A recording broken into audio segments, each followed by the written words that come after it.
प्रिय विद्यार्थियों, आज के लेक्चर में डिज़ाइन ऑफ की एंड कपलिंग्स में हम अध्ययन करेंगे design of prototype rigid flange coupling का। प्रोटोटाइप रिजिड फ्लेंज कपलिंग की डिज़ाइनिंग उसी तरह से है जिस तरह से कि अनप्रोटोटाइप फ्लेंज कपलिंग की डिज़ाइनिंग है।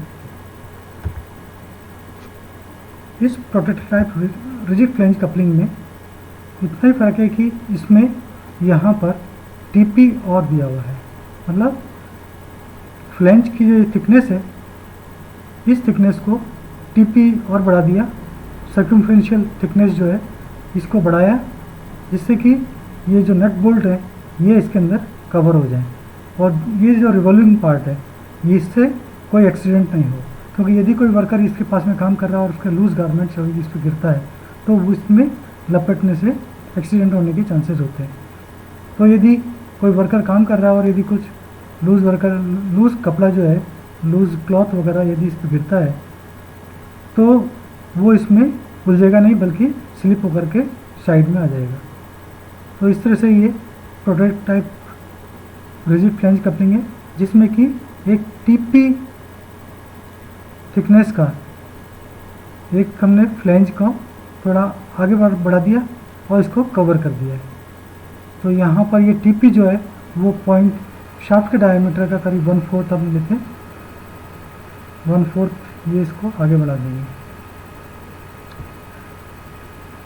Prototype rigid flange coupling is shown in figure 1.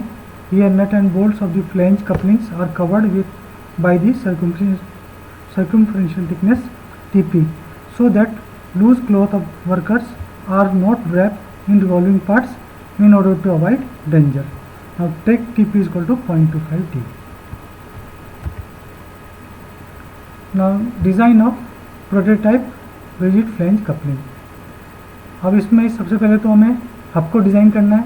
ये जो हब है जैसे पिछली बार हमने प्रोटोटाइप फ्लेंज कपलिंग में किया था उसी तरह से यहाँ पर भी हब को डिज़ाइन करेंगे। और the hub is design as hollow shaft, torque T transmitted by the hub as a solid shaft. तो यहाँ पर जो टी टॉर्क ट्रांसमिटेड है this is 5/16 tau C is the shear stress of the cast iron flange. D capital D is the diameter of the hub, यहाँ से यहाँ तक का ये जो डायमीटर है दिस इज कैपिटल D, यहाँ से यहाँ तक का, और दिस इज 2D। और small d is the diameter of the shaft, यहाँ से यहाँ तक की ये जो शाफ्ट है this is diameter of shaft upon D। This outer diameter of the hub is D is equal to capital D is equal to twice of small d। The induced shear stress for the flange material of cast iron tau c may be checked. अब इसमें हम capital D की value रखेंगे 2D और ये D shaft का diameter है, ये D 2D हो गया। और यहाँ पर T जो है टॉर्क ट्रांसमिटेड वो रख दिया। तो यहाँ पे हम shear stress induced in the cast iron flange वो फाइंड आउट करते हैं कि वो कितना है। ये वैल्यू यदि दी हुई वैल्यू से कम है तो हमारी डिज़ाइन सेफ है। यदि ये वैल्यू ज़्यादा आती है तो हम इन वैल्यूज़ को चेंज करेंगे, डी को बढ़ा देंगे। तो इस तरह से हम ये डिज़ाइन को चेक करते हैं। यदि ये कम आती है तो हमारा डिज़ाइन सेफ है।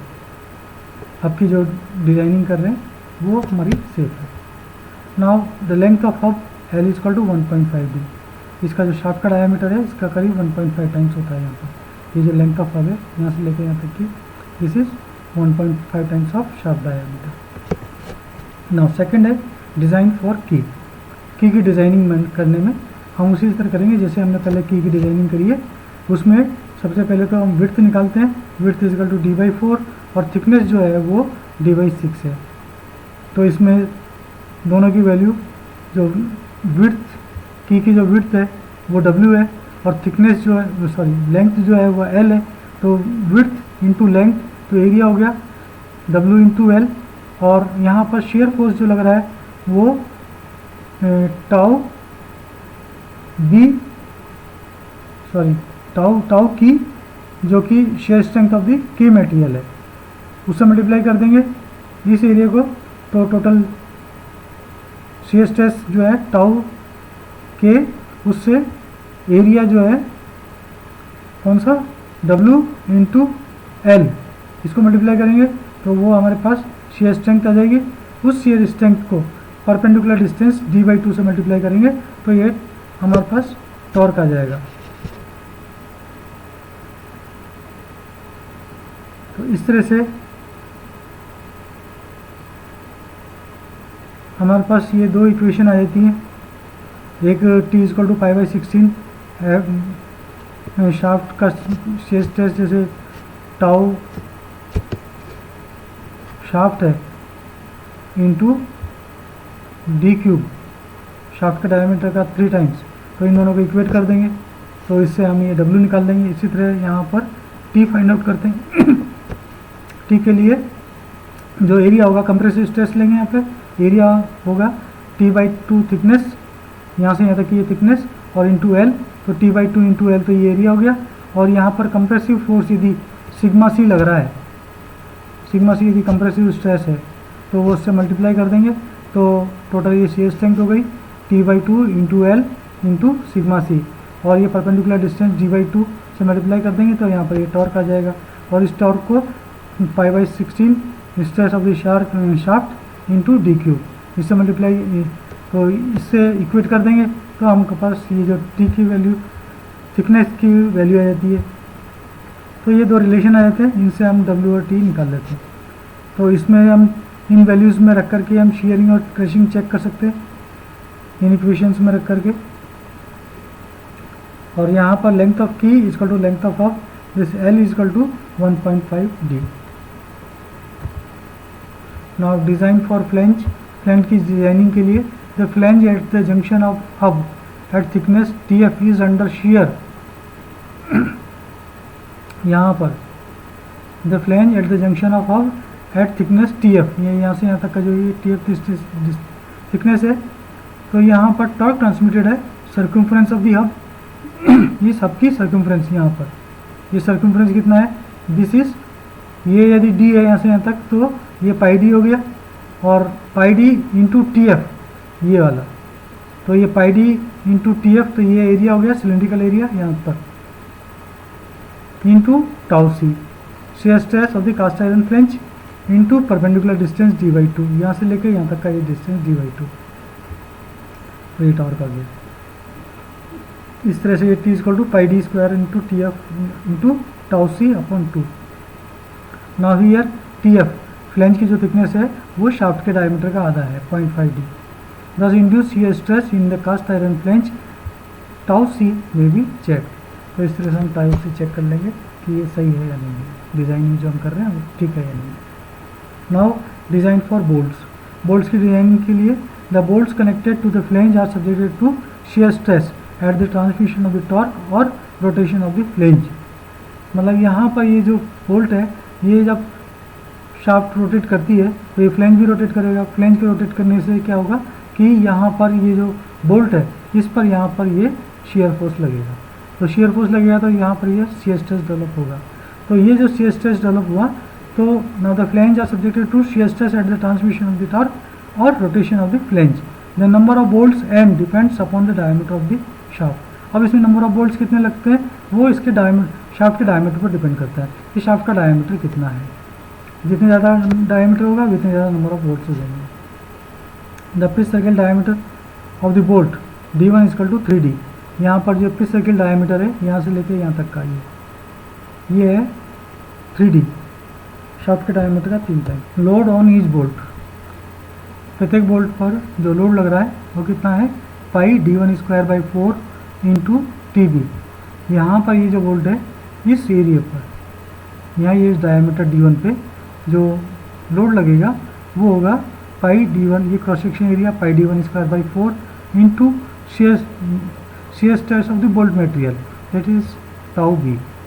तो total load on all the bolts, यदि इस पर n बोल्ट्स लगे हुए हैं तो टोटल एरिया हो गया n times πd1²/4 into tau b into n। Now torque transmitted कितना होगा, this load into perpendicular distance d1/2, यहाँ से लेकर यहाँ तक का ये, तो this load is equal two into d1/2। तो ये टोटल टॉर्क हो गया πd1²/4 into tau b into n into d1/2। Now this gives the value of d1। यहाँ हमें टॉर्क ट्रांसमिटेड मालूम है, shear stress of the bolt material मालूम है, नंबर ऑफ बोल्ट्स कितने लगा रहे हैं ये शाफ्ट के डायमीटर पर डिपेंड करेगा, ये हमें मालूम है। और कैपिटल D1 हमने निकाल लिया है कि ये जो सर्कम्फ्रेंस पे पिच सर्किल डायमीटर जो है D1 ये कितना है, ये हम निकाल चुके हैं। तो हमें यहाँ पर D1 है, डायमीटर ऑफ बोल्ट ये मिल जाएगा। दिस डायमीटर ऑफ बोल्ट में भी चेक इन क्रशिंग। अब इस डायमीटर को हम क्रशिंग फेलियर के लिए चेक कर लेंगे। Now area of the bolt that resist crushing of all the bolts. अब यहाँ पर क्रशिंग एरिया कितना है, ये तो है TF, तो थिकनेस यहाँ से लेके यहाँ तक की ये TF थिकनेस है फ्लेंज की, और यहाँ से लेके यहाँ तक का इसका डायमीटर D1 है। तो ये टोटल एरिया हो गया जहाँ पर कि क्रशिंग फोर्स लग रहा है, this one, this is D1 into TF। तो ये जो एरिया है, इस एरिया पर, इस एरिया को हमने मल्टीप्लाई कर दिया नंबर ऑफ बोल्ट से, तो ये नंबर ऑफ, तो एरिया n टाइम्स हो गया, n बोल्ट हैं तो ये हो गया n into D1 into TF। अब ये तो हुआ एरिया। अब क्रशिंग स्ट्रेंथ कितनी हो जाएगी, इसको हम crushing stress of the bolt material sigma CB से मल्टीप्लाई कर देंगे, तो ये क्रशिंग स्ट्रेंथ हो गई। इस एरिया को क्रशिंग स्ट्रेस से मल्टीप्लाई किया तो ये क्रशिंग स्ट्रेंथ आ जाती है। अब टॉर्क कितना होगा, ये crushing strength into perpendicular distance D1/2, यहाँ से लेकर यहाँ तक का ये परपेंडिकुलर डिस्टेंस D1/2 है, इसे मल्टीप्लाई कर दिया तो ये टॉर्क आ गया। Now the induced crushing stress in the bolt में बी चेक। तो इस तरह से हम यहाँ पर इंड्यूस्ड क्रशिंग स्ट्रेस, ये जो क्रशिंग स्ट्रेस है ये चेक कर लेते हैं। D1 की वैल्यू रख देंगे, TF की वैल्यू रख देंगे, N की वैल्यू रखेंगे, D1 की वैल्यू रख देंगे और T की वैल्यू रखेंगे। तो यहाँ पर ये जो इंड्यूस्ड क्रशिंग स्ट्रेस है बोल्ट मटेरियल में वो आ जाएगा। ये यदि दिए हुए से कम है तो हमारी डिज़ाइन सेफ है।